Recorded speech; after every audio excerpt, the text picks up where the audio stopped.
fabled heat, where magic meets desire. Subscribe to ignite the fantasy. The morning mist clung to the hazelnut grove like a shroud, and I pulled my shawl tighter around my shoulders as I hurried through the damp grass. The dew soaked through my worn leather boots, each step a reminder of how far I'd come from the life I once knew.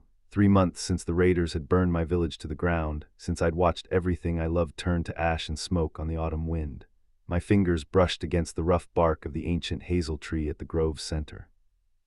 Grandmother used to tell stories of this place, of how the spirits of the forest watched over those who showed proper respect. I'd always thought them fairy tales, but now I whispered a prayer to whatever might be listening. Please just let me find enough to trade for bread. Let my sisters not go hungry tonight. I set down my gathering basket and began picking the fallen nuts, my movements quick and practiced. The grove had always been generous, but this year something felt different.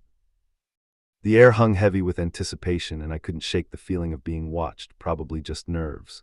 The forest had eyes, everyone knew that, but they were the eyes of owls and foxes, not whatever my imagination was conjuring. I wouldn't do that if I were you. The voice came from behind me, deep and rich like honey poured over warm bread. I whirled around, my heart hammering against my ribs. There, emerging from the mist like a dream made flesh, stood 2 men. No, not men. Their movements were too fluid, too graceful, and their eyes, oh, their eyes held the wild light of predators.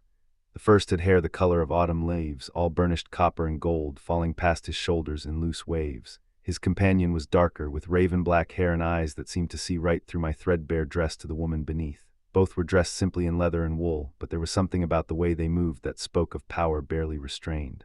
Who are you? I demanded, trying to keep my voice steady even as my hands trembled. This is my grove. I've gathered here since I was a child. The copper-haired one smiled, and it was a dangerous thing, full of teeth and promise. Your grove, no, little one. This grove belongs to the forest, and the forest has been waiting for you. His companion stepped forward, and I noticed then what I'd missed before, the slight point to his ears, the way his eyes reflected the early morning light like a cat's. Rowan is right. We've been watching you for weeks now, ever since you first came to gather. The trees told us of your sorrow, your strength, your pure heart. I took a step back, my mind reeling. The trees told you, what nonsense is this? I don't know what game you're playing, but I want no part of it. I have work to do. But even as I said it, I found I couldn't leave. Something about these men, these not men, called to something deep inside me, some primal part of my soul that recognized them even though I'd never seen their like before. The raven-haired one reached out, his fingers brushing against my cheek with a gentleness that made me shiver. We mean you no harm, sweet one. Quite the opposite, in fact. The forest has chosen you for a purpose greater than gathering hazelnuts. And what purpose is that? I asked, though I wasn't sure I wanted to know the answer. Rowan moved closer, his body heat warming the chill morning air between us. To break a curse that has plagued these woods for 100 years. A curse that has kept us bound to this place, unable to leave, unable to find our mates. Mates, the word escaped my lips before I could stop it, and I felt my face flush with heat. Both men smiled then, twin expressions of male satisfaction that made something low in my belly clench. Yes, the dark one said, mates. The forest decreed that only when the right woman came to the grove, pure of heart and strong of will, could the curse be broken. Only then could we finally be free. I laughed, though it came out shaky and uncertain. You're mad, both of you. I'm nobody special, just a girl trying to keep her sisters alive. But even as I protested, I felt the truth of their words settling into my bones. This explained the dreams I'd been having, the strange pull I felt toward the grove each morning. This explained why my heart raced at their proximity, why my body ached to be closer to them despite every ounce of common sense screaming at me to run. Rowan cupped my face in his hands, his thumbs stroking my cheekbones with reverent tenderness. You are everything we've been waiting for, my love, everything we've dreamed of. The forest doesn't make mistakes, and if I refuse, I whispered, though I already knew the answer. The dark one's hand slid down to grip my hip, pulling me flush against him. Then the curse continues, he murmured against my ear, and we remain bound to this place, forever yearning for the mate we can never have. It was a cruel choice they offered, but I saw now that it wasn't a choice at all. My fate had been written in the stars the moment I first set foot in this grove. The only question was whether I would embrace it or spend my life wondering what might have been.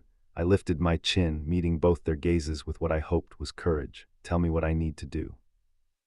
Rowan's smile turned triumphant, and he captured my lips in a kiss that stole the breath from my lungs. His mouth moved over mine with a hunger that spoke of centuries of waiting, of desperate need barely contained. I melted into him, my hands finding purchase in his hair as I kissed him back with everything I had. The dark one's hands roamed over my body, mapping every curve and valley through the thin fabric of my dress. His touch burned like fire even through the wool, igniting sparks of pleasure that raced along my nerves. I arched into him, a needy sound escaping my throat as he found the sensitive spot where my neck met my shoulder. "Easy, Silas," Rowan murmured against my lips. "We have all day to worship her properly. Let's not overwhelm our bride on her first morning with us." Bride. The word settled over me like a benediction, like a promise of forever. I'd never thought to marry, never thought to know a man's touch, but here I was with not one but two suitors vying for my attention, their desire for me written plain on their handsome faces. "Please," I breathed, not even sure what I was asking for. "Please kiss me more, please touch me, please make me forget everything that came before this moment." Silas's hands found the laces of my dress, his fingers deft and sure as he loosened them just enough to slip inside. His palm cupped my breast, his thumb brushing over the sensitive peak until it hardened beneath his touch. I gasped into Rowan's mouth, my back bowing as pleasure crashed through me in waves. "Look how she responds to us," Silas growled, his voice rough with desire. The forest chose well indeed. Rowan broke the kiss, his eyes dark with lust as he drank in my disheveled appearance. "It's time," he said, and there was a note of finality in his voice that made my heart race. Time to complete the ritual and break the curse forever. I nodded, suddenly breathless with anticipation. Whatever was about to happen, whatever magic they were about to work, I knew with sudden bone-deep certainty that my life would never be the same. Silas lifted me in his arms as if I weighed nothing at all, carrying me to a soft bed of moss beneath the ancient hazel tree. The morning sun filtered through the leaves above, casting dappled shadows across our intertwined bodies as Rowan joined us on the forest floor. "We will be gentle," he promised, his hands already working at the fastenings of his own clothes. "As gentle as the dawn, as patient as the turning seasons. But make no mistake, sweet one, we will claim you completely, in body, in mind, in soul."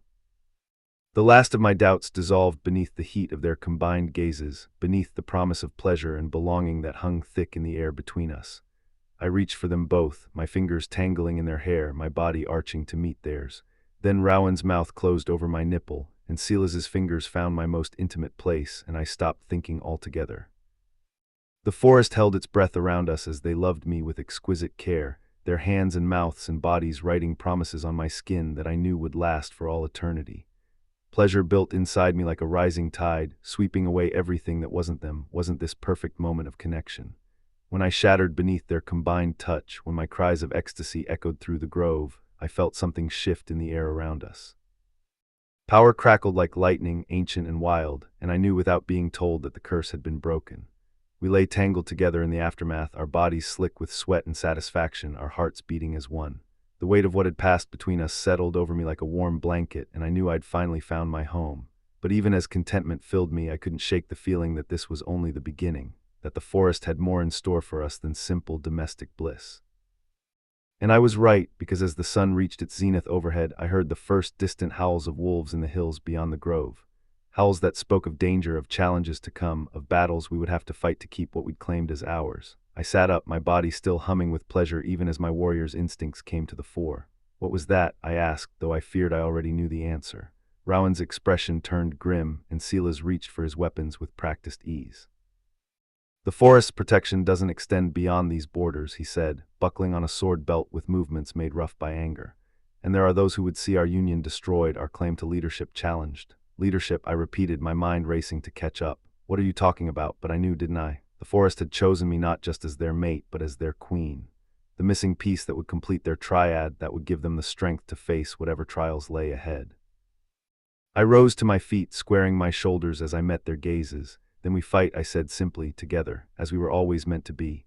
Rowan smiled then, a fierce and feral expression that made my blood sing. "Together," he agreed, "always." Silas took my hand, pressing a kiss to my knuckles that was equal parts reverence and promise. "Our mate," he growled, "our queen, our heart." And as we stood together beneath the ancient hazel tree, as the howls of our enemies drew closer with each passing moment, I knew one thing with absolute certainty. This was my destiny. This was my story, and I would write it with blood and steel and unbreakable love.